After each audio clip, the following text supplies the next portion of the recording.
নমস্কার বন্ধুরা, বঙ্গজয়তে তোমাদের স্বাগত জানাই। ফুটবলের আজকে অনেক খবর আছে, বিশেষ করে ইস্টবেঙ্গল মোহনবাগান নিয়ে খবর আছে। তো সব খবর জানবে তার আগে বলবো আমার চ্যানেলকে বেশি করে তোমরা লাইক, কমেন্ট, শেয়ার করো। আর চ্যানেলে যারা নতুন এসছে অবশ্যই সাবস্ক্রাইব করে বেল বাটনটা অন করে দাও, যাতে ফুটবলের সব নোটিফিকেশান তোমরা রোজকার মতন পেতে থাকবো। প্রথমে আসি আইএসএল নিয়ে খবর। আর আইএসএলের যেটা আজকে ব্রেকিং নিউজ সেটা হচ্ছে 2026 থেকে আইএসএলে কিন্তু রেলিগেশন স্টার্ট হতে চলেছে।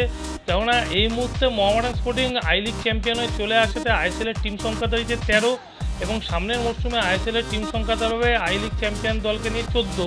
তো সেক্ষেত্রে কিন্তু প্রতি বছর দল বাড়তে থাকবে।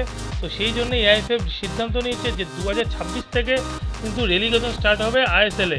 এফসি গাইডলাইন অনুযায়ী আইএসএলে রেলিগেশন করতেই হতো, তো সেই জন্যই 2026 থেকে আইএসএলে রেলিগেশন স্টার্ট হবে।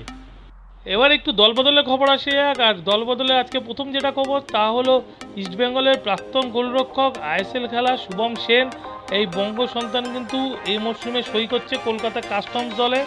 তিনি কিন্তু গত মরশুমে ছিলেন ইউনাইটেড স্পোর্টস এবং ইউনাইটেড স্পোর্টসের আই লিগ সেকেন্ড ডিভিশন খেলেছিলেন। তো সেই বঙ্গতনয় গোলরক্ষক শুভম সেনকে এই মরশুমে কিন্তু কলকাতা লিগে খেলতে দেখা যাবে কাস্টমস দলের হয়ে। এবার একটু মোহনবাগানের খবর আসি যাক। মোহনবাগান টিম ম্যানেজমেন্ট কিন্তু চিন্তায় ফেলে দিল জেমি ম্যাকলারেন।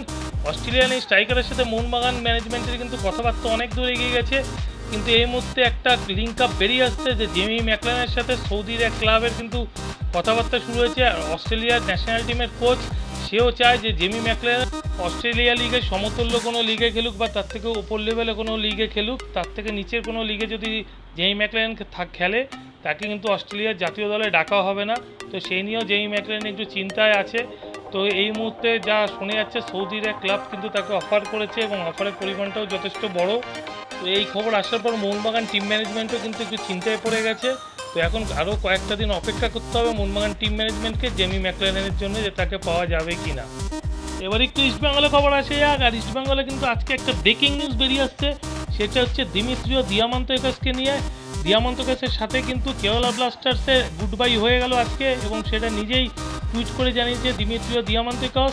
তো এখন ইস্টবেঙ্গল কিন্তু সরাসরি ঝাঁপিয়ে পড়েছে এই ফুটবলারটিকে নেওয়ার ব্যাপারে। মুম্বাই সিটিও তাকে অফার করেছে, ইস্টবেঙ্গলও অফার করেছে। তবে ইস্টবেঙ্গলের অফার কিন্তু এই মুহূর্তে দিয়ামান্তোয়েকাসের কাছে অনেক বেটার লাগছে মুম্বাই সিটি এফসির থেকে।